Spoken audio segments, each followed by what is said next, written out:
तर संयुक्त महाराष्ट्राच्या चळवळीच्या वेळेला देखील मुंबईमधले जे अमराठी धनदांडगे जे होते तेच मागणी करत होते की मुंबई ही गुजरातला द्या म्हणून. आजही तीच परिस्थिती आहे.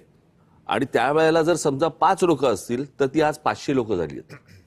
आणि ज्या प्रकारे मुंबईमधल्या गोष्टी ज्या आता केंद्र आणि राज्यामार्फत ज्या गोष्टी केल्या जात आहेत किंवा करून घेतल्या जात आहेत, तो धोका मला सर्वाधिक वाटतोय जो ह्याच्या अगोदर फार नव्हता कधी इतका.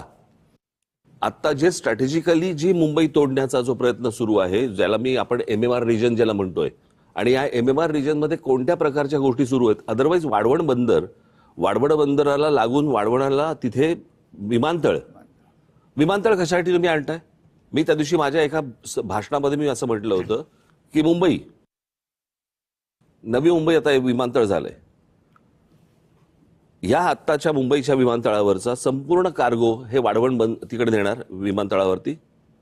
आणि हळूहळू करत आता जी सुरुवात झालीच आहे, पण हळूहळू करत मुंबईमधलं डोमेस्टिक आणि इंटरनॅशनल हे नवी मुंबईला वळवणार. आत्ताचा विमानतळ हे अदानीकडे आहेच. आत्ताच्या विमानतळाचं जर समजा क्षेत्रफळ जर समजा तुम्ही पाहिलं तर त्याच्यामध्ये साधारणपणे कमीत कमी 50 शिवाजी पार्क मैदानं बसतील एवढं ते क्षेत्रफळ आहे. म्हणजे उद्या हे सगळं डोमेस्टिक इंटरनॅशनल नवी मुंबईला वळवायचं आणि हा परत विमानतळ आणि तो सगळा भाग परत विकायला काढायचा. हे सगळं मोदी चहा राज्यकर्ते झाल्यामुळे होतंय का? त्याच्यानंतरच झालं ना. तुम्ही एक गोष्ट बघा, मी आता ना कोणाशी तरी परवा दिवशीच बोलत होतो. अदानी आणि अंबानी यांच्यामधला जर समजा आपल्याला फरक बघायचा असेल ना, हे बघा, हे ह्यांचे व्यवसाय करताना चोऱ्या मारा ते सगळेच करत असतात, परंतु अदानी आणि अंबानी यांच्यामधला जर समजा तुम्हाला मेजर फरक, तर मोदी मोठे व्हायच्या अगोदरपासून अंबानी मोठे होते.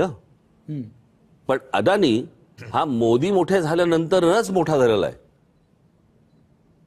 अदानीचा विस्तार हा मोदी मोठे झाल्यानंतरचाच आहे. मोदी ज्या वेळेला गुजरातचे मुख्यमंत्री झाले त्याच वेळेला त्यांना तो पोर्ट मिळालेला आहे, मुंद्रा पोर्ट.